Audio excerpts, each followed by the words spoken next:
안녕하세요. 매일 새로운 사연을 전하는 읽어주는 사연 라디오입니다. 구독과 좋아요, 많은 공유 부탁드립니다. 오늘의 사연 시작하겠습니다. 올해로 31하고 동갑내기 남자친구와 올 연말에 결혼 앞두고 있던 예비신부였습니다. 연애 3년 하면서 성품 좋고 생활 방식도 반듯한 사람이라 연애 시간이 길어져가면서 결혼을 하면 이 사람이랑 하지 않을까 하는 생각을 갖게 되었습니다. 자연스럽게 남자친구 입에서 결혼 이야기가 먼저 나왔고요. 2달 전에 양가 상견례까지 끝냈습니다. 생각해보면 상견례 자리에서부터 조금씩 삐걱이기 시작했던 것 같습니다. 저희 부모님과 제 여동생이 같이 참석을 했고 남자친구 쪽에서는 남자친구의 누나와 남자친구의 부모님이 나오셨어요. 제가 다른 상견례 자리를 참석해본 적은 없었기 때문에 뭐라 말씀은 드리지 못하겠지만 그냥 서로 덕담 오가고 옛날 이야기 하시고 별반 다를 것 없는 상견례 자리였었던 것 같네요.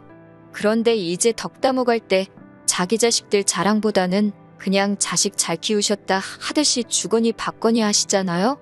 저희 부모님께서도 그럴 의도로 꺼내신 말씀이셨던 것 같은데 남자친구 부모님은 그걸 그 말 고지고대로 받아들이시더라고요. 그리고 돌아오는 말이 전혀 없던 거예요. 보통은 자식 잘 키우셨다, 뭐 그런 이야기하면 겸손하게 그쪽이야말로 자식 잘 키워냈다 하는 게 보통 아니겠어요? 그런데 그걸 그냥 내가 자식 참 잘 키웠지요 하고 넘기고 나서 고개만 끄덕이고 가타부타 되돌아오는 말이 없으니까 분위기가 약간. 남자친구 어머님은 자식을 잘 키워냈고 저희 부모님은 그걸 부러워하는 사람들처럼 돼버린 거예요. 순간 저희 엄마도 남자친구 어머니 쪽에서 아무 말이 없으니 살짝 당황을 하셨고 그래도 이대로 넘기면 제 꼴만 이상해진다고 생각하신 건지 우리 딸도 어려서 속 한 번 안 썩이고 자기 앞가림 잘하더니 이렇게 훌륭하게 자랐다. 셀프로 자화자찬을 하시면서 대화의 마무리를 지으셔야 했습니다. 뭐 거기서 넘어갔으면 그냥 작은 해프닝 정도로 생각하고 넘기겠는데 남자친구 어머니는 이 자리에서 자랑할 수 있는 건 자기 아들밖에 없다고 생각하시는 건지 그래도 우리 아들만큼은 잘 풀리지는 않은 것 같다는 어이없는 말을 꺼냈어요. 남자친구는 대기업 다니는 직장인입니다. 대학교인 서울로 나오고 취직 준비 1년 조금 넘게 해서 대기업에 들어갔어요. 남들 부러워하는 대기업 다니고 소위 교과서적이라고 불릴 만한 태클을 타서 직장을 갖게 되었으니 잘 풀린 부분에 대해서는 저도 그 말이 틀렸다고 생각하지는 않습니다. 제가 다니는 회사 네임밸류가 남자친구가 다니는 대기업 회사에 비해서 떨어지는 건 맞아요. 대기업이 아니니까요. 그렇다고 어디 빠지는 회사는 아니고 특정 부분에서는 제가 다니는 회사가 업계 신뢰도도 높은 편입니다. 심지어 저는 사무직도 아니고 현장직이라 실무 경험이 높고 업계에서도 나름 인정받고 있는 사람인데 겸손 떨 필요까지는 없지만 자기 아들은 잘났고 저는 자기 아들만은 못하다는 생각을 가지고 있다는 걸 굳이 상견례 자리에서까지 나타낼 필요가 있나 싶었습니다. 아무튼 상견례 이후로 저랑 남자친구도 본격적으로 결혼 준비에 들어가기 시작했는데 결혼 준비 시작부터 이게 맞나 싶은 생각이 들었어요. 저는 24세 졸업하자마자부터 회사 들어가 여태까지 모아온 돈이 8천만 원이었습니다. 사실상 액수는 많지만 제 나이와 경력, 연봉 같은 거 생각해봤을 때 많이 모은 편은 아니에요. 제 딴에는 너무 악착같이만 살면서 제 인생 한 번뿐인 20대를 아무런 추억도 없이 직장과 집만 왔다 갔다 하면서 아무런 추억도 없이 보내기는 싫었기에 주말마다 국내 여행도 자주 다니고 해외여행도 몇 번 다녀왔습니다. 배워보고 싶은 게 있으면 회사 퇴근 후나 주말을 활용해 배워보기도 했고요. 제 나름대로 추억도 많이 쌓았고 좋은 경험이 되기도 했어요. 그래도 아낄 수 있는 부분은 아낀다고 자취 같은 건 안 하고 부모님 집에서 같이 살면서 집세랑 식비 정도는 아껴왔습니다. 저희 집이 엄청 부유한 건 아니지만 부모님께서 저랑 제 동생 결혼할 때 5천씩은 무조건 지원해 주신다고 하셨고 상견례 마치고 나서 저도 이미 5천만 원 들어있는 통장을 받아놓은 상태예요. 결론적으로 저는 결혼 자금으로 1억 3천 정도를 가지고 있는 거나 마찬가지였죠. 그런데 남자친구의 경우에는 군대 다녀오면서 복학 타이밍을 못 잡았던 것도 있고, 그것 때문에 졸업이 조금 늦어진 데다가 취직 준비도 애매하게 길었기 때문에 회사 들어간 지 연차수가 2년 정도밖에 되지 않습니다. 그런 부분은 저도 충분히 감안하고 있던 상황이었고, 그래도 최소한 저랑 결혼 생각을 하고부터는 돈을 아끼고 모았을 거라고 생각했는데, 막상 남자친구 재정 상황을 보니 모아놓은 돈이 2천만 원이 조금 안 되더라고요.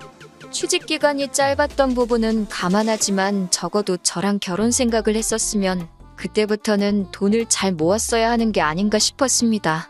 제 계산으로는 결혼 이야기 오가고부터 모으기 시작했으면 적어도 최소 4천만 원은 모았어야 정상인 상황인데 그거에 반밖에 되지가 않으니 조금 실망스러웠습니다. 제가 실망스러운 눈치를 보이니 남자친구가 하는 말이 제 연봉이 얼마로 알고 있는데 너도 모은 걸로 치면 1년에 1,000만 원 조금 넘게씩 모은 거 아니냐고 따져 묻더라고요. 암만 좋게 들어줄래야 좋게 들어줄 수가 없었어요.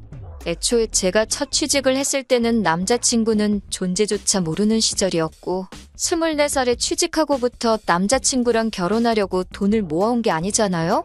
그리고 저도 연애하면서 남자친구가 취직 준비하는 기간 동안에는 데이트 비용도 많이 내고 했는데 그런 거 하나 계산 안 하고 여태 제가 모은 돈을 제가 직장 생활한 연차수로 나눠서 오히려 자기가 저보다 돈을 훨씬 더 잘 모으고 있는 거라고 말을 하는데 뭐가 저리 뻔뻔한지 싶더라고요.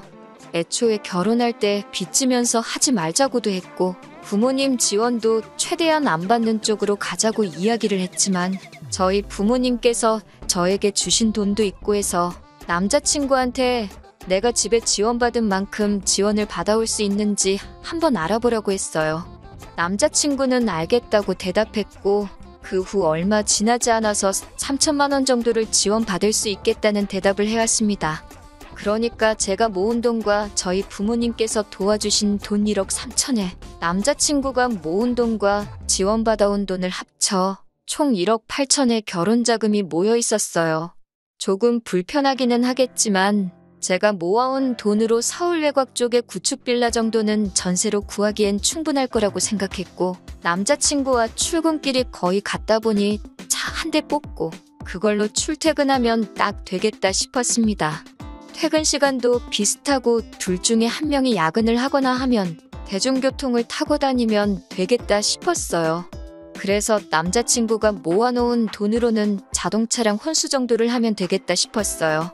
그렇게 하기로 정하고 나서 남자친구가 할 말이 있다고 해서 나가봤는데 자기가 자동차를 몇 개 골라왔다고 하면서 차종을 몇몇 개 보여주더라고요. 저는 국산 소형이나 준중형을 생각하고 있었는데 남자친구가 골라놓은 건 외제차였습니다. 물론 배기량 낮고 가장 저렴한 모델로 찾아오기는 했는데 그래도 가격차가 거의 2배 가까이 나더라고요.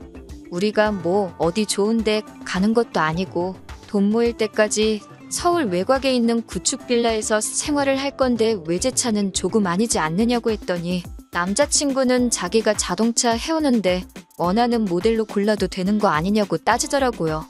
전세로 찾아놓은 구축 빌라가 워낙 사이즈도 작고 하다 보니 사실 혼수하는데 크게 돈이 들어가지도 않았고 그러다 보니 자동차까지 해도 돈이 조금 남겠구나 생각하고 있던 터라 무리해서 차를 구하는 느낌은 아니었습니다. 남자친구 하는 말은 집도 솔직히 구린 곳에 들어가는데 차라도 마음에 드는 것 타고 있어야지 열심히 돈 벌고 돈 모으겠다는 동기부여가 되지 않겠느냐라고 하더라고요. 남자친구 말도 일리가 있고 승차감보다는 하차감이 더 좋아야 한다는 말도 있고 하다 보니 저도 동의하는 바가 있고 해서 그렇게 하기로 했습니다. 애초에 상견례 자리에서 예식은 간소하게 하자고 예단이나 꾸민비 같은 것도 서로 주고받지 말고 피차 애들 결혼하는데 양가에서 엄청난 지원을 해줄 상황은 아니다 보니 그런 부분을 간소화해서 예식이라도 저희가 원하는 대로 좋게 올릴 수 있게 해주자는 이야기가 있었고 대화도 그렇게 마무리되었습니다. 그런데 얼마 전에 예비 시부모님과 식사 자리에서 신혼집은 어떻게 하기로 했냐고 물어보시더라고요. 남자친구가 결혼 진행 상황 같은 거 당연히 다 말씀드리고 있을 줄 알았는데 전혀 모르시는 눈치여서 서울 외곽의 구축 빌라에서 전세로 시작을 하려고 한다고 말씀을 드렸는데 아파트도 아니고 빌라라니 조금 모양 빠지지 않느냐는 말씀을 하시더군요. 남자친구나 예비 시어머니 쪽에서 지원받는 돈이나 모아놓은 돈이 많이 차이가 나서 구축 빌라 말고는 다른 방법이 없다고 말을 할 수는 없으니까 일단은 형편에 맞게 찾다 보니 이거 말고는 빚을 지고 시작해야 한다고 말씀드렸어요. 요즘 금리 때문에 이자도 올라가서 앞으로 더 오른다지만 딱히 빚을 지면서까지 무리해서 아파트를 사는 게 좋아 보이지가 않는다고 말씀드렸더니 조금 시큰둥한 반응이셨지만 그러려니 하시더라고요. 그리고 한참 이런저런 이야기를 하고 마무리를 하려는데 예비 시어머니가 하시는 말씀이 그러면 일단 집 명의는 우리 아들 이름으로 했으면 좋겠다고 하시는 겁니다. 순간 제가 잘못 들은 건가 싶어서 네 라고 대답했어요. 공동명의 물어보시는 것도 아니고 대뜸 남자친구 이름으로 명의를 해야 한다니까요. 그러니 어머님 말씀은 요즘 세상에 여자가 집하고 남자가 혼수했다 그러면 남들이 그걸 가지고 뭐라고 한다는 겁니다. 괜히 우리 아들 남들 입방아에 오르내리게 해서 기죽게 만들고 싶지 않다고 혼수를 제가 해온 걸로 하고 집을 남자친구가 해온 걸로 하면 좋겠다는 거예요. 대기업 다니고 있는데 남들 눈도 신경 써야 하지 않냐는 겁니다. 그래서 저도 남자친구 기죽여서 좋을 게 뭐가 있느냐고 그러면 주변 사람들한테 집은 남자친구가 해온 걸로 하겠다고 했어요. 다만 명의는 제 이름으로 하겠다고 했습니다. 대출이 있어서 같이 갚아나가는 것도 아니고 제가 모은 돈으로 집 해오는 거나 마찬가지인데 공동명의까지 해야 할 이유가 있나 싶었어요. 더군다나 자기 아들 명의로 하라고 대놓고 말하는데 거기다 대고 제가 굳이 공동명의는 어떤가요 하고 제안할 필요도 없다고 생각했습니다. 오히려 남자친구 명의로 하자는 말에 저는 더 고집부려서 제 명의로 해야겠다고 했어요. 그러니 어머님께서 아무리 사람들한테 집을 우리 아들이 해온 걸로 말하고 다녀도 집 명의가 여자 명의로 되어 있으면 우리 아들이 잡혀 산다는 느낌을 받지 않겠니? 하시면서 한치도 양보를 안 하시더라고요. 차라리 그러면 공동명의는 어떻겠니라고 말했으면 덜 기분이 나빴을 수도 있겠어요. 그런데 아무리 남자친구가 자동차랑 혼수를 해온다고 하더라도 집에는 돈 한 푼 보탠 것도 없는 거나 마찬가지인데 자꾸 명의를 가지고 뭐라고 하고 있으니 마음속이 복잡해지고 이야기하고 보니 어머님은 한치도 양보할 생각이 없어 보이고 그러다 보니 밥도 먹는 둥 마는 둥 하고 나올 수밖에 없었습니다. 남자친구가 저를 집까지 데려다 주는 길에 이야기를 잠깐 나눴습니다. 어떻게 생각하냐고 물었는데 어머님 말씀이 틀린 건 없지만 그런 걸로 저랑도 신랑이 하고 싶지 않다고 어머님은 자기가 알아서 설득할 테니 제가 하고 싶은 대로 하라고 하더라고요. 어떻게 들으면 자기가 중간 역할을 잘해서 해결하겠다는 것처럼 들리겠지만 어머님 말씀이 틀린 게 없다는 말이 너무 거슬리더라고요. 내가 내 돈 주고 집해가는 거나 마찬가지인데 남들한테는 남자친구가 다 해온 걸로 말하겠다고까지 했는데 명의까지 너 걸로 하라고 하는 건 조금 너무한 게 아니냐고 따졌어요. 턱끝까지 도둑놈 신보라는 말이 나오기는 했는데 차마 그 말은 하지 못했습니다. 반대로 너가 집이고 뭐고 다 해오는 상황에 내가 주변 사람들 의식해서 내 명의로 해달라고 했으면 그렇게 해줬을 거냐고 물어보니 물어보는 말에 대답은 안 하고 어른들 말씀 들어서 손해보는 거 없다고 하시면서 자기가 잘 해결하기로 한 건데 왜 이렇게 열을 내고 있냐고 하면서 저를 이상한 사람 취급하더라고요. 이야기 더 길어지면 괜히 둘이서 싸울 것 같아 참고 집에 돌아가서 전화로 더 이야기했습니다. 결과적으로 명의는 남자친구 명의는 가당치도 않는 이야기고 어떻게 공동명의로도 할 생각 없고 제 명의로 하겠다고 결론 지었지요. 남자친구도 자기가 어머님은 책임지겠다고 하더니 다음날 아침에 출근 준비하고 있는데 대뜸 어머님한테 전화가 와서는 공동명의하라고 통보를 하시더군요. 서울 외곽에 있는 다 쓰러져가는 빌라 가지고 그걸 집해온다고 너무 유세 떠는 거 아니냐면서 성질을 부리기 시작한 거예요. 저는 당장 출근 준비하느라고 정신이 없는데 전화로 그러고 있으니까 더 짜증이 나더라고요. 그러더니 이어서 하는 말이 정 집을 제 명의로 해야겠으면 생략하기로 했던 것들도 다 해야겠다고 하시는 겁니다. 대기업 다니는 아들 결혼시키는데 며느리한테 이런 거 저런 거 받았다 자기도 자랑은 해야 하지 않겠냐고. 꾸민비는 제가 해오는 거 봐서 알아서 잘 쳐줘서 주겠다고 하시는 겁니다. 친구분들하고 올해 지나가기 전에 유럽 여행 다녀오시기로 했다고. 뭐 다른 건 필요 없고 거기서 갖고 싶은 거 사고 그러면서 친구들한테 자랑 좀 하려고 하니까 해외여행비랑 현금에단 2천만 원 정도 준비하면 좋겠다고 하는 거예요. 그쯤 되니까 출근 준비고 뭐고 한마디 해야겠더라고요. 남자친구가 지가 모은 돈하고 어머님이 지원해주는 돈하고 합쳐도 저 혼자 모은 돈도 안 된다고. 공동명의할 거면 저희 부모님이 저한테 주신 통장 돌려드리고 해외여행은 제 돈으로 저희 부모님 보내드리고 나서 남자친구랑 저랑 모아놓은 돈 똑같이 맞춰서 반반 결혼하겠다고 했습니다. 그러면 공동명의하고 둘이 월세방에서 시작하든 원룸에서 시작하든 하겠다고요. 그러니 어머님이 왜 받은 걸 왜 돌려주냐면서 남자친구 누나 시집 보낼 때 우리도 그쪽 집에다가 얼마나 한 줄 아냐면서 우리 아들 데려가려면 그 정도는 해야 한다는 겁니다. 뭐 무슨 말을 해도 결국에는 공동명의를 하던지 아들 명의로 하던지 자기한테 돈을 주던지 도돌이표가 돼서 처음부터 다시 대화를 시작해야 하니 답도 없더라고요. 일단 출근해야 한다. 나중에 다시 전화드리겠다 말하고 끊어버리고 곧바로 남자친구한테 전화를 했어요. 무슨 이야기가 오고 갔는지 말하고 잘 해결한다더니 이런 전화를 받게 하냐고 따졌더니 어차피 자기랑 결혼하면 평생 봐야 하는데 처음부터 미운 털 박힐 필요가 뭐가 있냐면서 그냥 원하는 대로 해드리라고 하는 겁니다. 뭘 원하는 대로 해드리라고 하는 거냐? 공동명의도 해주고 해외여행도 보내드리라는 거냐 아니면 집을 네 명의로 해놓으라는 거냐 물었죠. 그랬더니 남자친구가 한다는 말이 집 명의는 아무래도 상관없게 자기가 잘 말하겠다고 하더니 저희 부모님이 주신 돈을 걸고 넘어지면서 그 돈은 어차피 이제 내 돈인데 평생 드릴 용돈 드린 셈 치고 그 돈으로 해외여행도 보내주고 현금 예단도 하면 좋아하지 않으시겠냐 하는 겁니다. 일단 결혼부터 하고 보자고요. 결혼하고 나면 그 뒤에는 자기가 벌어오는 돈으로 새 집을 사던 저희 부모님한테 가져다 드리던 그건 내 맘대로 하면 된다는 거예요. 이 고비만 넘기고 나면 다 제가 원하는 대로 되는데 돈 얼마 때문에 가족들끼리 마음 상하고 할 결혼도 못하고 그러지 말자는 겁니다. 어이가 없어서 웃음이 실실 나기 시작했어요. 여태까지 만났던 사람이 이 정도밖에 안 되는 놈이었고 저는 그것도 모르고 결혼까지 생각했었다니 말이죠. 그런데 이 자식은 분위기 파악도 못하고 제가 실실 웃는 소리를 내고 있으니 제 기분이 풀린 줄 알고 상황을 한번 차라락 정리를 하더라고요. 명의는 내가 부모님 설득해서 양보하실 수 있게 할 테니 일단은 어머니 해외여행도 보내드리고 용돈도 한 1,000만 원 정도라도 드리자 하는 겁니다. 더 연락 주고받아봤자 저만 피곤할 것 같고 뭐 할 기분도 아니어서 회사에도 연락해서 급하게 병가 내고 그날 출근은 안 했습니다. 가만 누워서 머리를 비우니까 정신이 다 맑아지더라고요.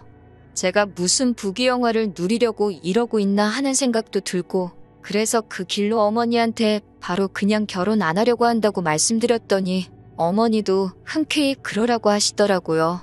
상견례 때부터 사실 너무 재수가 없었다고 그때 저만 아니었으면 어머니도 결혼하지 말라고 하려고 하셨다는 거예요. 그리고 곧바로 남자친구한테 결혼 안 하겠다는 내용이 담긴 장문의 문자를 보냈고 남자친구 어머니한테도 간단하게 그냥 결혼 안 하겠습니다 하고 문자 짧게 보내고 전화기 꺼버렸어요. 낮부터 잤는데 그동안 얼마나 스트레스를 받았는지 다음날 아침까지 한 번도 안 깨고 오랜만에 푹 잤더라고요. 너무 개운하게 잘 자서 결혼을 뒤집어 엎어버렸다는 느낌도 실감이 나지 않았습니다. 출근 준비하면서 전화기를 켰더니 남자친구부터 남자친구 부모님 전화에 모르는 번호까지 해서 전화부터 문자까지 아주 난리가 났더라고요. 그날은 출근을 해야 하니 더 이상 전화기를 꺼놓을 수는 없어서 전화번호들 전부 싹 다 차단해버렸습니다. 전화기도 조용하고 신경 쓸 게 없으니 일도 잘 되는 것 같고 너무 좋았어요. 퇴근하고 사무실 밖으로 나오니까 남자친구가 기다리고 있더군요. 모르는 척하고 지나가니까 계속 제 앞으로 따라붙으면서 이야기 좀 하자고 하는 거예요. 더 할 이야기 없는 것 같은데? 하고 지나치니 남자친구가 어머님도 지금 당신이 잘못 생각하셨다 하고 있고 명의도 너 이름으로 하는 게 맞는 것 같다. 너무 남의 체면 생각하느라고 며느리 마음을 헤아리지 못했다 하신다고 하면서 그냥 원래 계획했던 대로 결혼하면 되니까 너무 마음에 담아두지 말라는 겁니다. 애초에 결혼 안 하겠다는 말로 한 번에 마음 뚫릴 거였으면 애초부터 그런 억지는 왜 부렸냐고. 막상 아들 자식이 대기업 들어가서 벌어올 돈이 당신 돈이 아니라 내 돈 되는 게 그렇게 아까워서 그러시는 거냐 쏘아붙였습니다. 그깟 거 없어도 나 혼자 잘 먹고 잘 살 수 있고 아들 가지고 장사하고 싶으면 물건 필요한 사람이나 똑바로 찾아서 장사하시라고 전해달라고 했어요. 나는 너 필요 없으니까 가푸하게 쳐주는 곳 있으면 그쪽으로 가라고요. 남자친구는 그런 게 아니고 제가 너무 예민하게 받아들인 거라고. 결혼시키는 부모 입장이면 충분히 할 수 있는 말이라고 저보고 이해를 해달라고 하더라고요. 그래서 이해할 생각 없다고. 너가 그러지 않았냐. 어른 말씀 들어서 나쁠 거 없지 않느냐고. 우리 엄마가 너랑 결혼하는 거 별로인 것 같다고 하신다. 그러니 나도 어른 말씀 들어야겠다 하고 일 없으니까 두 번 다시 나타나지 말라고 했습니다. 그날 저녁에 자꾸 모르는 번호로 연락이 오길래 받았더니 남자친구 어머니였습니다. 남자친구가 했던 말을 똑같이 읊으면서 저한테 사과를 해오더라고요. 어련히 냅뒀으면 얼마나 잘했을 텐데 요즘 솔직히 다 쓰러져가는 빌라에서 시작해도 괜찮다는 사람이 몇이나 되겠어요? 알아서 절약하고 시작해서 자리 잡으면 해외여행이고 몇 천만 원치 명품도 다 해드릴 수 있을 능력이 되는 커플이었는데 황금알을 낳을 때까지 못 기다려서 배를 갈라버려 놓고 이제 와서 후회한들 소용이 있느냐고 했어요. 그래도 혹시나 제가 마음 뚫릴까봐 끝까지 저한테 한마디 못하고 끙끙대고 계시길래 제가 아들 장가 보내면서 장사하는 것 같고 한몫 땡겨보려다 실패했는데 아들까지 못 보내게 될 것 같아서 억지로 그러시는 거 다 티난다고 하지 말라고 말했습니다. 그제서야 제 말버릇이 어떻고 저떻고 어른한테 싸가지가 어쩌고 저쩌고 하면서 전화기가 떠나가라 소리를 지르는데 역시나 두 얼굴에 가면을 쓰고 숨겨둔 본 모습을 드러내더라고요. 진심인 척 하던 사과에도 마음 안 돌리고 굳게 먹은 제 자신이 다 자랑스러워지더라고요. 잔정에 휩쓸려서 또 다시 잘못된 선택을 할 뻔했는데 마음 굳게 먹어서 시월드 지옥에 제 발로 들어갈 뻔했는데 유턴을 했습니다. 주변 사람들이 왜 파혼했느니 궁금해하는데 내가 집해오는데 명예 남자친구 이름으로 해놓으라 그래서 그랬다니 다른 사람들이 길게 물어보지도 않더라고요. 그걸 보니 제가 절대 잘못된 결정을 내린 것 같지 않아요. 알 사람들은 다 알지만 저는 떳떳하니 위축되지 않고 잘 지내볼 생각입니다. 어차피 금방 잊혀질 거예요. 사람들이 남 일에 크게 관심이 있거나 하진 않더라고요. 긴 이야기 들어주셔서 감사합니다. 오늘의 사연은 여기까지입니다. 구독과 좋아요, 알람 설정해주시면 앞으로 더 좋은 사연으로 찾아오겠습니다. 감사합니다. 안녕하세요. 매일 새로운 사연을 전하는 읽어주는 사연 라디오입니다. 구독과 좋아요, 많은 공유 부탁드립니다. 오늘의 사연 시작하겠습니다. 안녕하세요. 31살 여자입니다. 결혼한 지는 이제 2년 되었습니다. 상대적으로 형편이 어려운 시댁이었지만 결혼했습니다. 남편이 저와 연애하면서도 홀씨모아 자기 동생 살들이 챙기는 모습에 부모님께서도 생활력 강하고 가정적인 데다가 책임감도 있어 보인다고 남편을 좋게 보셨거든요. 살아보면 알겠지만 돈이 다가 아니라고. 그리고 저희들 앞날이 창창한데 좋은 사람하고 결혼하는 게 최고라면서요. 홀씨모와 여동생 살들이 챙겨왔지만 남편이 시가에 경제적으로 도움을 주거나 반대로 시가족들이 남편한테 기대 사는 모습은 아니었습니다. 친정 부모님 말 맞다나 가정적이고 생활력 강한 사람이 같이 살아보면 최고라는 말에는 저도 동의하는 바이지만 굳이 남의 집 기둥까지 뽑아오면서 결혼하고 싶지는 않았거든요. 당시 신우도 회사 다니는 직장인이었고 시어머니도 60 초반이신데다가 동네에 있는 식당이나 가게들, 아는 분들 도와드리고 하면서 나름 경제활동도 하고 계셨어요. 남편 아버지가 일찍 돌아가시면서 잠깐 힘든 시절이 있었지만 집도 서울에 대출 없이 자가로 가지고 있었고요. 신우가 취직할 때까지는 남편이 생활비를 대부분 보태기는 했지만 신우가 취직하고부터는 한 달에 30만 원꼴로 그냥 어머님 용돈 드리는 정도 말고는 크게 자기 가족들 위해 희생하고 있는 것도 없었거든요. 신우가 취직할 때까지 남편이 고생을 했으니 이제는 자기가 하겠다고 신우는 어머님 모시고 집에서 같이 살고 있었고 남편은 회사 근처에서 혼자 자취를 하고 있었어요. 그렇다 보니 저도 남편과 결혼을 긍정적으로 생각했습니다. 기둥 뽑아오면 기둥값을 내야 한다는데 남편 없이도 잘 지내고 있다는 게 제 마음을 놓이게 만들어줬어요. 어머님도 신우가 시집가면 서울에 살 필요가 뭐가 있냐고 자기 걱정일랑 하지 말고 둘이서 행복하게 잘 사는 게 최고라고 하셨고요. 상대적으로 여유 있었던 친정 쪽에서 집을 해주셨습니다. 대출이 조금 껴있기는 했지만 역세권인데다가 오래된 아파트라 재개발 호재도 있었던 곳이라 대출받은 금액보다 집값이 확 올라버려서 대출금 갚아나가는 건 아무것도 아니었어요. 남편도 그간 모아놓은 돈이 적은 편은 아니었기 때문에 아파트 리모델링과 저희가 결혼하고 나서 쓸 차, 그리고 결혼식 비용을 했습니다. 그렇게 하고 나니 혼수할 돈이 아쉽긴 하더라고요. 친정에서 집을 해줬지만 시댁 쪽에서는 사실상 지원을 기대할 만한 상황은 아니었었거든요. 그래도 남편 모아놓은 돈으로 오래된 아파트도 새 것처럼 고쳐놨고 당장 차도 한 대 생겼고 큰 돈 들어갈 것들은 다 끝난 거나 마찬가지인데다가 안정적인 직장 다니고 있는 사실만으로도 감지덕지했습니다.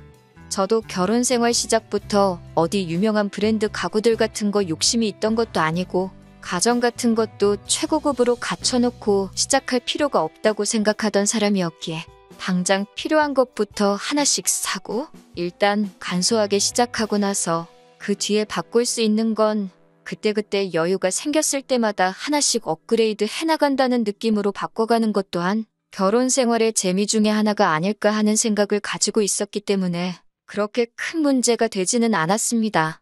연애하면서 이미 사람 됨됨이는 인증을 받은 거나 마찬가지기에 조금 모자라게 시작했어도 저한테 자상하고 나름 시댁 지원 하나도 없이 친정 도움받아 결혼한 걸 갚기라도 하려는지 같은 걸 하더라도 친정에 좀 더 하려고 노력하고 저희 부모님께도 잘했기 때문에 좋았습니다.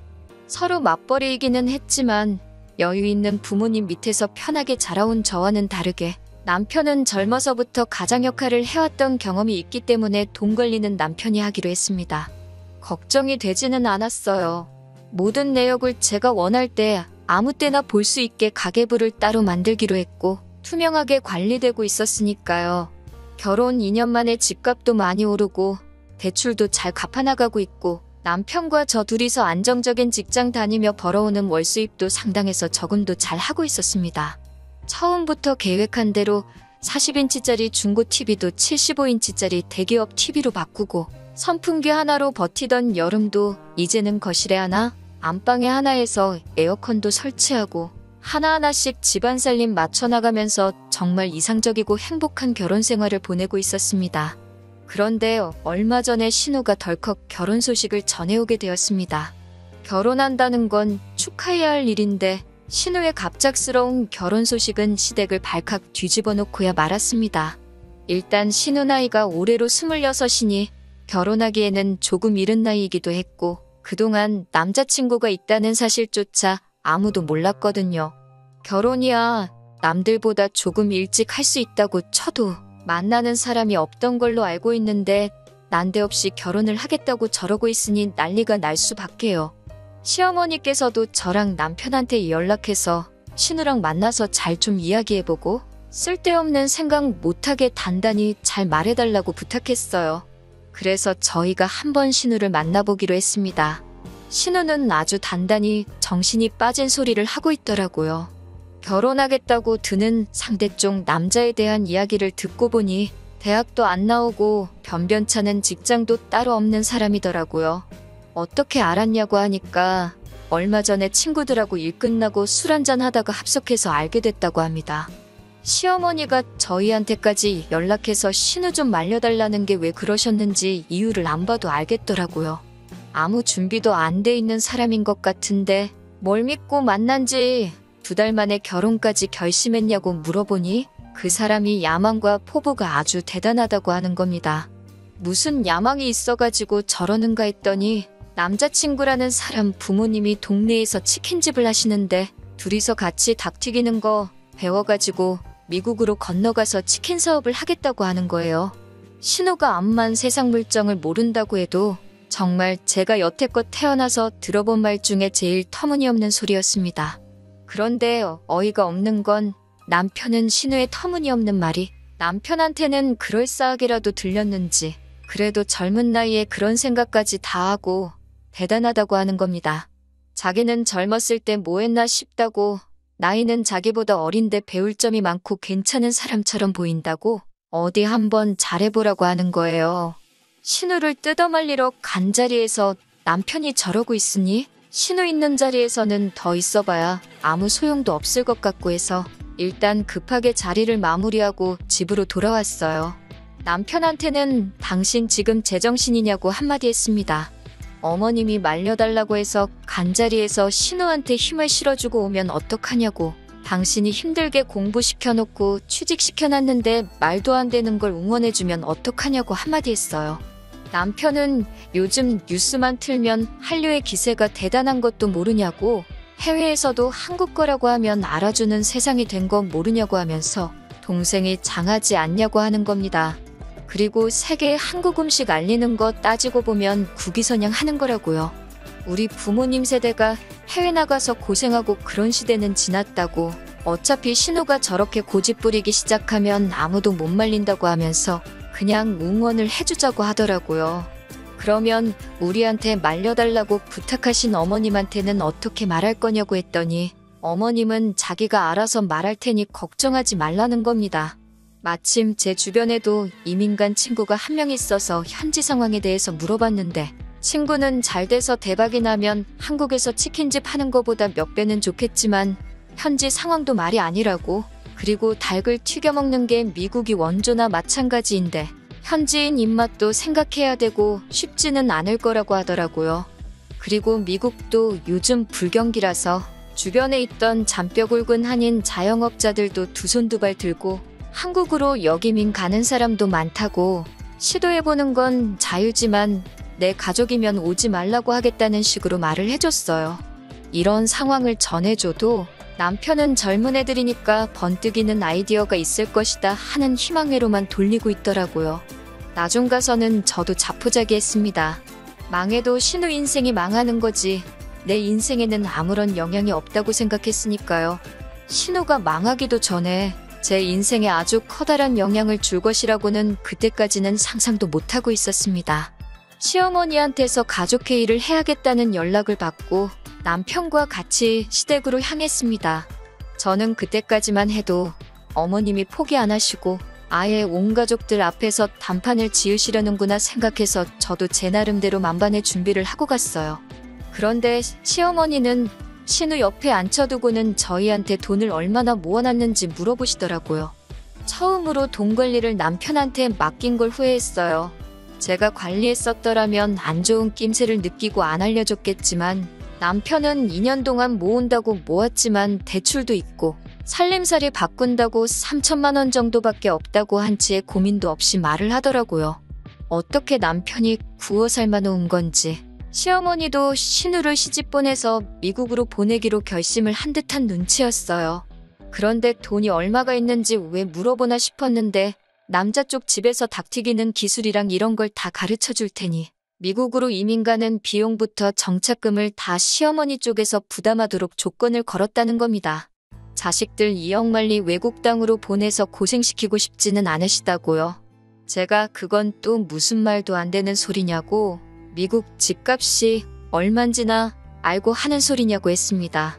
그 돈이면 동네에다가 체인점을 차려도 2개는 차리겠다고, 어디 동네에서 닭 튀기는 거 가지고 말도 안 되는 장사를 하려고 하냐고, 그 집구석 완전 사기꾼 아니냐고 했습니다. 그런데 신우가 옆에서 저보고 공부만 해서 뭘 모르나 본데 체인점은 본사에서 이렇게 뜯어가고 저렇게 뜯어가서 남는 것도 없다고 하더라고요. 신우한테 당장 베란다 나가서 창문 밖에 보이는 체인점 치킨집이 몇 갠지나 세보고 오라고 했습니다. 저 사람들은 뭘 몰라가지고 체인점 내서 장사하고 있겠냐고 했더니 저 사람들은 체인점에 뜯길 거 다 뜯기면서 자기 인건비 버는 사람들이라고, 평생 큰 돈은 못 버는 사람들이라고 무시를 하는 겁니다. 자영업 하는 사람들 중에 직원들만 써서 수급만 해가는 사람이 몇이나 되는지는 아냐고 물어봤어요. 정작 결혼한다는 남자 쪽 부모님들은 치킨집 직원들만 써서 돌리고 계시냐고 물으니 자기 시부모님 되실 분들은 다르답니다. 워낙 부지런하시고 가게에 대한 애착이 커서 직접 운영하시는 거라고 하는 거예요. 말문이 막히더라고요. 신우한테 말빨로 밀려서 그러는 게 아니고 어떻게 정신이 빠져도 저렇게 빠질 수 있는가 싶었습니다. 그러면서 신우가 저한테 언니 혹시 지금 나 미국 간다고 질투하는 거냐고, 그렇게 안 봤는데 엄청 속물이라고 하는 겁니다. 그러면서 지금부터 자기한테 잘 보여야 한다는 거예요. 저희도 앞으로 아이가 생기고 그럴 텐데 모르긴 몰라도 애 교육시킬 때 되면 지네들 미국 가서 자리 잡혀 있으면 그때 돼서 아이 좀 미국에서 공부시킬 수 있게 도와달라고 할 거라는 겁니다. 그러니까 지금부터 잘 보이라고 하는 거예요. 미래에 우리 아이를 위해서 지금 자기들한테 투자를 해야 한다는 겁니다.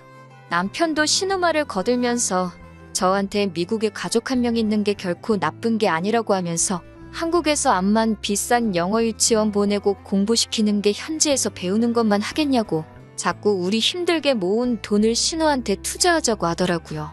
저는 제 눈에 흙이 들어가는 한이 있더라도 절대 내 돈을 신우를 위해 쓸 생각은 없다고 했습니다. 그리고 애초에 우리가 모아놓은 돈이 3천만 원이 전부인데 그걸로 어떻게 미국에서 가게도 차리고 집도 구하고 하겠냐고, 이민 비용 같은 건 생각도 안 하냐고 다들 정신 좀 차리라고 한마디 했어요. 온 가족이 나서서 뜯어말려도 모자랄 판에 시어머니가 쐐기를 박아주시더라고요. 그래서 말인데 당신 집을 팔아서 신우가 미국에서 자리 잡을 비용을 내주고 싶다고 하셨습니다. 어머님이 동네에서 소일거리 하면서 버는 돈이 한 달에 100만 원 조금 넘는 걸로 알고 있는데 이 집을 신우한테 내주면 어머님은 어떻게 하실 거냐고 하니 은근슬쩍 학가를 제안하시더군요. 신우도 자기가 취직하고 여태까지 어머니를 자기 혼자 봉양을 했으니 이제는 저희 차례라고 하는 겁니다. 말도 안 되는 소리 하지 말라고 했어요. 이미 결혼 전에도 남편한테 손 벌릴 생각 없다고 하셔서 친정에서 지원받아 집도 해오고 결혼한 건데 이제 와서 말 바꾸는 게 말이나 되냐고요. 시어머니는 대번에 당신이 지금 말하는 건 그때 했던 말을 바꾸는 게 아니랍니다. 저의 고집 때문에 신우의 밝은 미래를 포기할 수 없지는 않느냐고, 일단 당신이 집을 팔아 신우 결혼 자금을 대고 신우가 성공하면 그때 돈을 돌려받아 저희 집에서 나오면 된다고 하시는 거예요. 그때까지 어머님도 저희 집에서 아무것도 안 하실 것도 아니고 저희 맞벌이 부부 하는데 집안일 할 사람 필요하지 않겠냐면서 집안일을 대신 해주시겠다는 거죠. 그리고 덧붙인다고 하는 말이 앞으로 아이가 태어나면 아이 봐줄 사람도 필요하지 않겠냐고, 그때 돼서 시어머니가 자기가 애를 봐주고 하면 되는 거 아니냐고 하더라고요. 아주상으로 모녀가 아직 생기지도 않은 애를 가지고 키워준 애 공부시켜준 애 하면서 저러고 있으니 웃기지도 않더라고요. 그래서 알아서 하시라 했습니다. 더 말해봐야 내 입만 아프고 들을 생각도 없는 사람한테 떠들어봐야 제 시간과 감정만 낭비하는 거나 마찬가지니까요. 단지 저는 그 어떤 이유로도 합가할 생각 없고 더더욱이 그 이유가 말 같지도 않은 신우 때문이라면 더더욱이 그럴 생각 없다고 했습니다. 하지만 남편이나 어머님 뜻을 제가 꺾을 수는 없는 것 같고 이 집구석의 남이라고는 저 하나밖에 없으니 이참에 아예 남이 되겠다고 이혼할 테니까 어머님이 집을 팔아서 신우 미국을 보내주든 치킨을 시켜주든 그건 어머님 돈이니까 알아서 하시라고요. 잘도 신우가 치킨 팔아서 어머님 집 한 채를 다시 해주겠다고 로또 되면 그 돈 갚겠다고 하는 말이랑 뭐가 다르냐고. 장담컨대 신우가 닭집 차려서 미국에서 금이환영하면 그때부턴 제가 사람이 아니라 닭이라고. 그때는 집 팔고 양계장 들어가서 살겠다고 하고 뛰쳐나왔습니다. 집에 먼저 택시 타고 돌아와서 남편 짐이란 짐은 다 집 밖으로 모아다가 빼놨습니다. 뒤늦게 돌아온 남편이 자기 옷 가지며 밖에 나와 있는 거 보고 이게 너 혼자만의 집이냐고? 뭐 하는 짓이냐고 소리치길래 어디 자신 있으면 소송까지 가보자고 한마디 했습니다. 남편은 쫄았는지 자기 옷까지 챙겨다가 다시 시댁으로 향했고요. 적당히 했으면 남편이 리모델링 한 것도 있고 차 가져온 것도 있고 하니까 그 부분 제대로 계산해서 협의 이혼을 하려고 했는데 이 인간이 기어이 소송까지 걸어왔습니다. 2년이라고 같이 살았다고 재산분할 인정받기는 했는데 기어도라고 얼마 인정받지도 못해서 제가 주려던 돈보다 훨씬 싸게 나왔어요. 그냥 넘어가려고 했지만 저한테 소송까지 걸었던 게 괘씸해서 친정부모님 인맥으로 좋은 변호사 구해다가 위자료까지 청구했더니 남편 손에 돌아가는 거는 거의 없었습니다. 그래도 연애부터 결혼까지 같이 한 시간이 길다 보니 아무리 막장으로 치달아서 이혼을 하게 되었어도 털어내는 데는 시간이 조금 걸렸습니다. 소송까지 걸면서 사허됐으니 정신적으로도 많이 힘들었어요. 그런데 소송 끝나고 석 달도 안 돼서 남편한테서 어떻게 지내냐고 연락이 오더라고요. 자기가 이제 정신 차렸다고 많이 후회하고 반성하고 있다면서 다시 시작해보면 안 되겠냐고 하는 겁니다. 어머니 학가 이야기는 두 번 다시 꺼내지도 않을 거고 저한테 속지 않은 마음으로 평생 갚아가면서 살고 싶다고요. 소송까지 걸던 자식이 왜 저러나 싶어서 알아봤는데 신우고 신우랑 결혼할 사람이고 두 사람 다 이민 준비 과정에서 비자부터 발급받지 못해 미국 가는 건 무산이 돼버렸다고 하네요. 힘들게 들어간 직장까지 때려친 신우는 직장도 없는 남편 벌어먹인다고 그 집 구석 밑으로 기어 들어가 지금 그렇게 원하던 닭튀기는 기술을 전수받고 있다고 하고요. 어머님은 신우 이민자금 대준다고 요즘 같은 부동산 불경기에 급매로 집을 헐값에 넘기셨는데 막상 신우가 저렇게 나가리가 나버린 데다가 야망과 패기 넘치는 백수 남편 먹여 살리겠다고 어머님 봉양도 포기하고 그 집 구석에서 시집살이를 시작했으니 낙동강 오리알이 돼버린 거고요. 신우도 정신이 나간 게 그 남자한테 콩깍지가 얼마나 씌인 건지 그 남자 먹여 살리겠다고 그 집구석으로 기어 들어간 건지 어떻게 보면 사람이 미치면 어디까지 갈 수 있는지 보여주는 것 같아서 무섭기까지 하더라고요. 남편은 남편대로 이혼남 딱지 붙은 것도 불리한데 모아놓은 돈도 집도 절도 없는데 홀씨모까지 달고 살게 되었으니 앞으로 재치는커녕 연애도 못하게 생겼으니 저한테 다시 잘해보자고 연락한 것 같았습니다. 꼭 찍어 먹어봐야지 똥인 걸 아는 멍청한 남자는 제 쪽에서 사절이라고 일 없으니까 앞으로 연락하지 말라고 했어요. 또 연락해오면 다음에는 저도 법적인 절차를 밟아야겠다고 울음장을 놓으니 그 이후로는 두 번 다시 연락도 못하더라고요. 신우 망했다는 말에 속이 후련해졌으니 제가 나쁜 사람 같은데 그 좋아하던 대들보 노릇 다시 할 수 있게 만들어줬으니 좋은 일도 하나 한 것 같아서 그냥 그걸로 퉁치려고 합니다.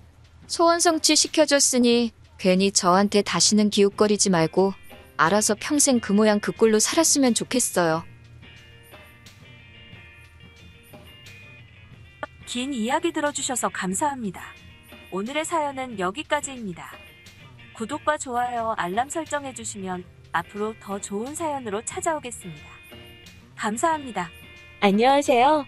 매일 새로운 사연을 전하는 읽어주는 사연 라디오입니다. 구독과 좋아요, 많은 공유 부탁드립니다. 오늘의 사연 시작하겠습니다. 결혼 1년 만에 이혼한 사람입니다. 솔직히 결혼하기 전부터 이상한 낌새는 눈치채고 있었어요. 시어머니가 조금 유난스러워 보였거든요. 제가 착한 며느리가 되고 싶었던 것도 아니고 시집살이에 관한 거라면 치를 떠는 사람이에요. 다른 사람도 아니고 저희 어머니께서 제가 어릴 적에 할머니 모시고 살면서 시집살이를 했거든요. 그때 어머니가 당하는 거 보고 자라서 그런지 엄마처럼 보고만 있지는 말아야겠다 다짐하기도 했습니다. 시자 들어간다고 해서 제가 일부러 싸움 걸고 그럴 건 아니지만 아무리 못해도 아닌 것에 대해서 아닌 거라 말할 수 있고 부당한 일에 대해서는 맞서 싸워야 한다고 생각했습니다. 제가 조금 크고부터는 할머니한테 쩔쩔매는 엄마 대신해서 할머니한테 맞서서 덤벼든 적도 있었어요. 하지만 어머니는 오히려 제 행동에 대해서 어른 무서운 줄 알고 공경할 줄 알아야 한다고 저를 훈육하셨습니다. 하지만 어머니 속뜻은 어른에 대한 예우는 반드시 갖추고 부당한 부분에 대해서는 목소리를 높이라고 하는 말이셨어요. 그래서 저도 그 가르침 잊지 않고 지킬 건 지키고 해야 할 말은 하고 있습니다. 그때 어머니가 저한테 아무 말도 안 하셨으면 아마 예의범절도 모르고 마음에만 안 들면 싸움만 하려는 사람이 되었을 거예요. 아무튼 처음 남편과 결혼 이야기가 오고 가기 시작하고 시어머니께 처음 인사드리러 갔을 때부터 조금 이상한 낌새는 눈치를 채고 있었습니다. 그런데 시어머니가 특별히 모난 사람도 아니고 그냥 유별나시구나 하고 넘어갔어요. 시집살이를 했던 엄마와 할머니 관계만 생각해서 그런가? 시어머니가 저러던 건 큰 문제가 아니라고 생각했습니다. 결혼하는 건 저랑 남편이고 처음 저를 소개시키러 간 자리인데도 불구하고 어머님은 저희는 안중에도 없고 곁다리로 옆에 앉아있는 아주버님 이야기를 가지고 대화의 꽃을 피우기 시작하셨어요. 저희 먹으라고 상다리가 휘도록 음식을 차려주셨는데 음식이 맛이 있고 없고를 떠나서 저희한테는 관심조차 없고 아주버님한테 우리 장남이 제일 좋아하는 걸로만 음식을 했다고 하시면서 반찬 하나하나 밥 위로 올려주고 계셨습니다. 아주버님은 제가 있어서 그런가 어머님이 그러시는 게 불편했는지 밥은 깨작깨작 먹는 둥 마는 둥 하다가 양 방으로 들어가 버렸어요. 저희 결혼이고 저를 처음 소개하러 간 자리인데 아주버님이 있고 없고는 중요하지가 않으니 저는 크게 신경 안 썼습니다. 남편하고는 조금 성격적으로 많이 다른 형이네 라는 생각만 했지요. 그런데 아주버님이 방에 들어가고부터는 남편이 그 아주버님이 제일 좋아한다는 거 한 입 먹으려고만 치면 너네 형이 많이 못 먹었으니 욕심 부리지 말고 아껴서 먹어라 하고 잔소리를 하셨습니다. 이건 결혼은 우리가 하는데 대접은 아주버님이 받는 느낌이었어요. 식사가 끝나고 나서도 어머님은 저희는 안중에도 없고 자리에 있지도 않은 아주버님 이야기만 계속해서 하기 시작했습니다. 우리 첫째가 어려서부터 어쩌고 저쩌고 하면서 거의 살아온 인생사를 다 들려주셨어요. 어릴 때 공부를 참 잘했네. 성격도 모난 데가 없고 못하는 것도 하나도 없어서 여자들한테도 인기가 엄청 많았다고. 반에서 반장도 놓친 적이 없다. 옛날에는 옆 동네 사람들이 우리 첫째 사위 삼고 싶다고 명함도 주고 가고 그랬다. 밑도 끝도 없이 아주버님 이야기만 계속 늘어놓는 거예요. 한두 번이어야지 그러셨구나 하고 맞장구라도 치고 말 텐데 내 남편 이야기는 하나도 안 하고 아주버님 일대기만 늘어놓으시니 내가 여기 왜 왔나 싶더라고요. 우리 남편은 어땠냐고 물어보면 걔는 우리 첫째만 못했어 하고 이야기가 뚝 끊겨버리니 저도 더 이상 물어보고 싶지도 않고 그 자리가 불편하기만 했습니다. 남편이 저를 소개시켜주고 집까지 바래다주는 길이었습니다. 가는 내내 제가 아무 말도 안 하니 남편도 감으로 제가 왜 그러는 걸 깨달은 건지 어머니가 원래 장남 챙기고 그런 스타일이시라고? 그거 말고는 참 좋으신 분이라며 저보고 이해하라고 했습니다. 하지만 아무리 생각해도 이해가 되지 않는 거예요. 장남 아끼는 거 그거 저희 할머니가 딱 그러셨어요. 그래서 아들 뺏어간 우리 어머니가 마음에 안 드니 그렇게 시집살이 시키면서 고생시키셨었고요. 그런데 시어머니가 그 정도 옛날 사람이라고 하기에는 저희 어머니보다 연상이긴 하지만 나이가 3살 차이밖에 나지를 않습니다. 사람마다 가치관이 다르고 사고방식이 다른 건 알고 있지만 너무 아주버님만 싸고 도는 게 이해가 가지 않았어요. 심지어 우리 할머니도 장남인 아버지를 가장 예뻐라 하셨지만 작은아버지도 엄청 이뻐하셨거든요. 고모들은 찬밥 데우셨고요. 아들이면 다 똑같이 예뻐하셨는데 시어머니는 유독 아주버님만 그렇게 이뻐하시는 게 그 이유를 모르겠더라고요. 그 이후로 결혼 준비하기 시작하면서 시댁에는 명절 때도 방문하고 아버님 생신 때도 찾아뵈었었거든요. 아주버님은 그때마다 다 자리에 없었습니다. 저 처음 인사시킨 그날에 한 번, 그리고 결혼식 날에 한 번, 그렇게 결혼 전에 2번 본 게 전부였어요. 어디 계시냐 했더니 첫째는 장사한다고 바쁘다는 말을 들었어요. 그때 장사하는 것도 처음 알았고요. 명절 때야 명절 대목 노리고 못 올 수도 있지만 아버님 생신에도 불참하는 건 조금 아니라고 생각했습니다. 솔직히 왕년에 어머님 말 맞다나 아주버님한테 여자들이 줄을 서고 동네방네 1등사 윗감이라고 소문이 자자했어도 지금은 나이 40이 다 되어가도록 결혼도 못하고 장사도 자리 못 잡아서 저렇게 헤매고 있고 부모님 생신도 챙기지 않는데 과거가 뭐가 다 소용있나 싶고 장남 저러는 게 다 뭔가 싶었습니다. 아주버님을 다음에 다시 본 건 결혼식 때였어요. 별로 언급하고 싶지도 않습니다. 축의금 5만 원 내셨더군요. 시어머니께서 원래 애가 통이 큰데 요즘 불경기다 보니 장사가 워낙 힘들어서 그랬을까 하면서 열심히 커버를 쳐주시지만 아무리 감싸줘도 그렇지 남편이 무슨 형제 10명 되는 대가족도 아니고 형 동생 2명 있는 집에 5만 원은 너무하더라고요. 저보다 5살 어린 제 동생도 잠만큼은 편한 데서 자야 된다고 들었다고 400만 원짜리 침대를 사줬어요. 하물며 아직도 취직 준비하고 있는 제 동생 여자친구도 와서 10만 원 내고 갔습니다. 아무리 불경기에 장사가 안 돼도 그렇지 동생 결혼식에 축의금 5만 원 할 정도의 여력밖에 없으면 진작에 그 장사는 접었어야 하는 게 맞는 거 아닌가요? 누가 봐도 동생 주기 아까워서 딱 기본만 했다는 게 느껴졌어요. 신혼집이 시댁하고 조금 가까운 편이라서 결혼하고 나니까 시어머니가 조금 자주 오시는 편이세요. 3일 연속으로 오셨던 날도 있고 오늘도 또 오셔? 라고 느낄 정도로 자주 오십니다. 오시면 저는 당연히 불편하지만 그래도 자식 걱정에 아들 집에 오는 건데 나가라고 할 수도 없고 아예 오지 마시라 할 수도 없고 참 애매하더라고요. 저는 결혼하면서 직장을 그만두게 되었어요. 인수인계차 신혼 초까지만 잠깐 다니고 말았습니다. 애초에 결혼 전부터 이야기가 되어 있던 부분이고 제가 집에서 놀 건 아니고 동생하고 같이 가게를 하나 할 생각이었거든요. 그래서 준비한답시고 여기저기 다녀보고 배울 거 있으면 배우고 그러고 있었어요. 그리고 이 부분은 결혼하기 전에도 이미 남편이나 시댁 어른들께도 이미 다 이야기가 되었던 부분이었고요.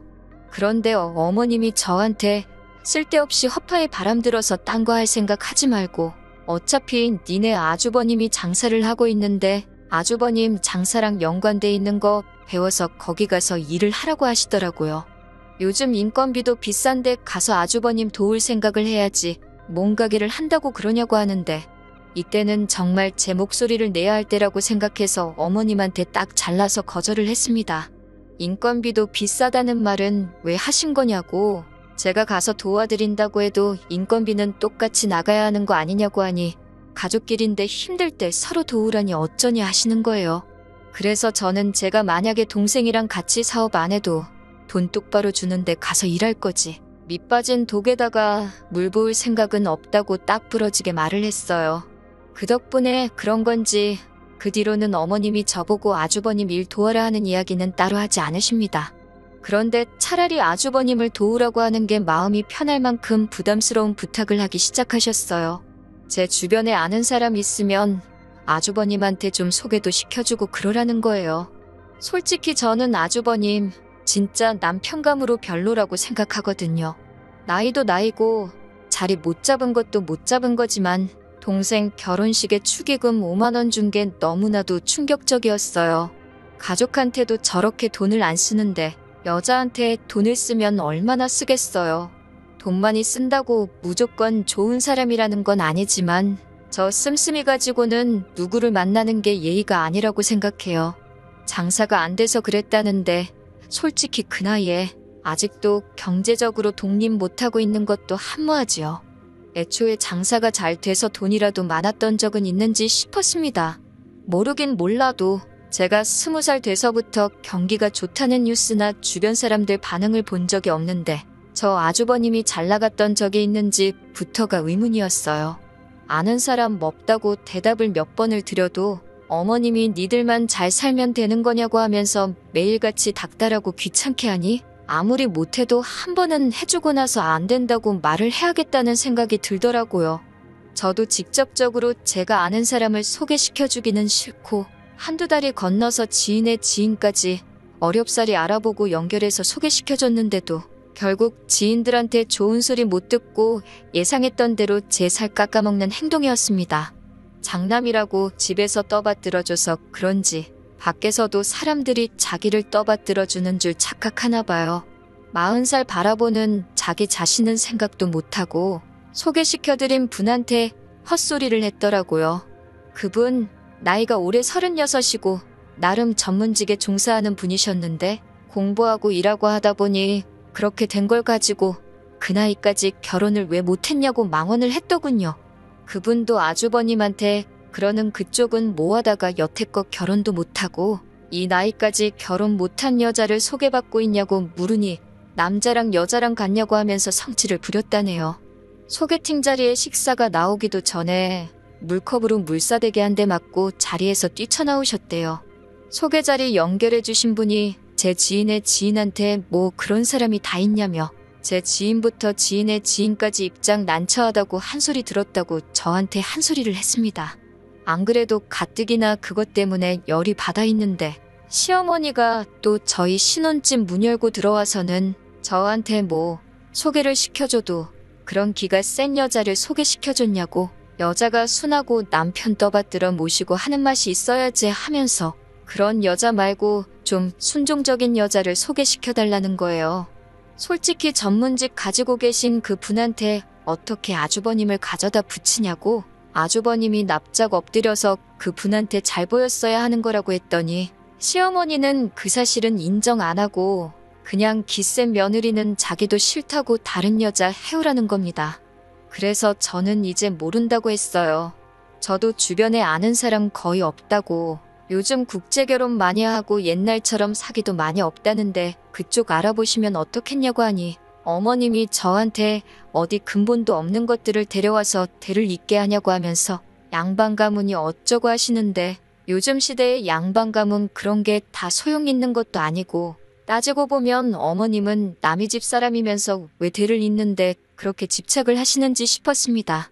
그리고 외국인은 근본이 없다고 하는 말도 어이가 없었어요. 누가 알아요? 그 집안이 옛날 왕족 황실 출신일지 귀족 출신일지 말이에요. 진짜 여기까진 제가 어떻게든 다 참아낼 수 있었어요. 아주버님이 쓸모가 없는 게 제 결혼 생활하고는 사실 아무런 문제가 되는 게 없었잖아요? 축의금 5만 원 받은 거야. 아주버님 나중에 결혼할 때 저도 똑같이 5만 원만 해주면 되는 거고 지인들한테 욕을 먹기는 했지만 그렇다고 제가 아주버님 때문에 손절당할 것도 아니고요. 결혼 생활 남편과 만족스럽게 하고 있고 둘이서는 사이가 좋거든요. 그런데 기어이 어머님이 아주버님 가지고 일을 키웠습니다. 난데없이 저희 집에 또 오시더니 이번엔 저희 보고 방 하나를 비워놓으라는 겁니다. 아주버님이 혼자 오래 지내다 보니 연애세포가 죽은 것 같다고 하면서 너네들 신혼생활 행복하게 꽁냥거리고 있는 거 보면 부러워서라도 자기도 결혼하고 싶어지지 않겠냐고 하는 거예요. 그거야말로 제가 세상에 태어나서 들어본 말 중에 제일 어이가 없고 말도 안 되는 말이었어요. 웬만한 건 다 들어드리고 최대한 해결 방안을 생각해보고 되네 안 되네 하겠는데 이건 말 꺼내시자마자 답도 없고 말도 안 된다는 생각이 들어서 아무리 봐도 그건 아닌 것 같다고 아닌 건 아닌 거라고 강하게 거절을 했습니다. 그랬더니 시어머니가 하는 말이 며느리가 감히 어른이 결정한 일에 토를 다냐는 거예요. 장남이 잘 돼야 집안에 기강이 선다고 니들만 잘 살면 되는 거냐고 하면서 다 우리 가족 잘 되라고 하는 일이니 저보고 따라야 한다는데 우리 가족에 제가 포함이 되는지나 싶었습니다. 적어도 제 말은 안 들어도 아들 말은 들으실 것 같아서 남편하고 상의하겠다고 했습니다. 끝발이 아주버님 하는 소리보다는 덜 먹히겠지만 적어도 저랑 남편이 안 된다고 하면 2대 1이니까 시어머니도 달리 생각해보지 않겠나 싶은 생각이었어요.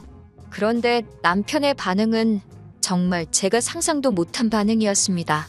자기도 솔직히 형님이 걱정이 된다면서 어머님이 언젠가는 돌아가실 테고 언제까지 저렇게 형님 뒷바라지 못해주실 텐데 형이 저렇게 자리 못 잡고 있으면 어머님이 형님 돌봐달라고 하는 거 우리가 유언으로 받을 거라고 하는 거예요.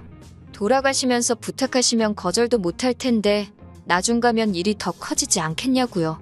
우리 집 와서 산다고 아주버님이 결혼을 할 수나 있겠냐고.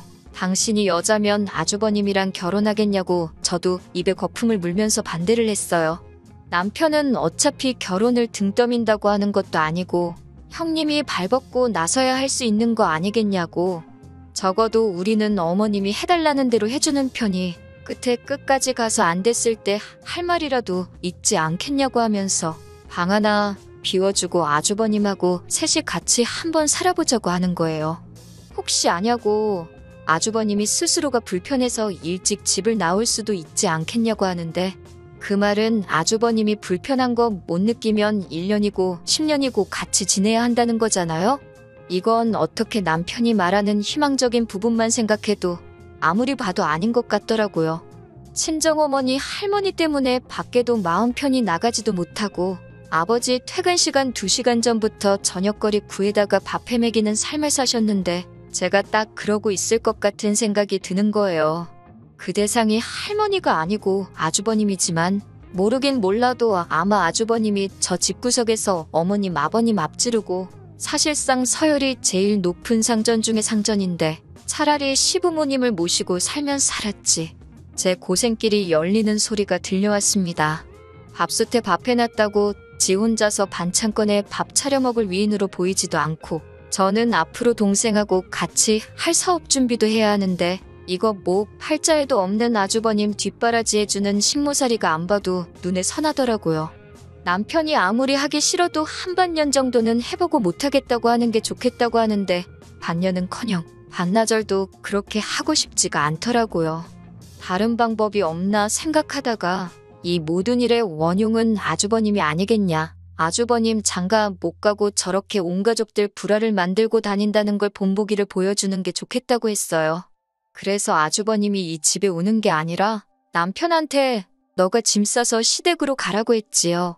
그리고 더 이상 아주버님을 데리고 사내 만에 어쩌네 하면 그냥 이혼하자고 했습니다. 그러니 남편이 저보고 너무했다고 하는 거예요.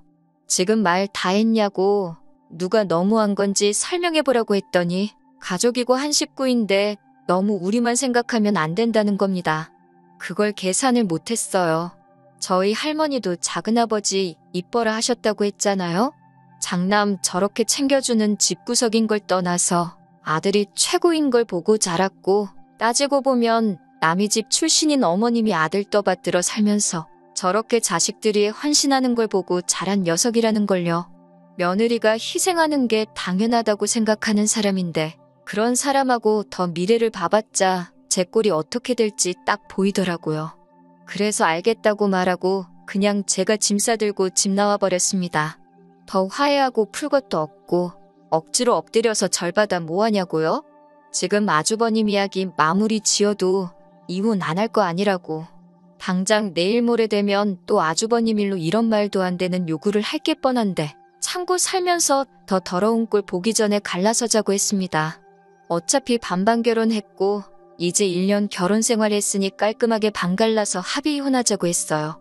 합의 이혼 안 해주면 어떻게든 내가 변호사비로 손해를 보는 일이 있어도 소송까지 가서 뜯어낼 수 있는 건 다 뜯어내고 말겠다고 울음장을 놓으니 남편도 이런 제 모습을 처음 봤는지 짐 싸들고 나가는 저를 붙잡지도 못하더라고요.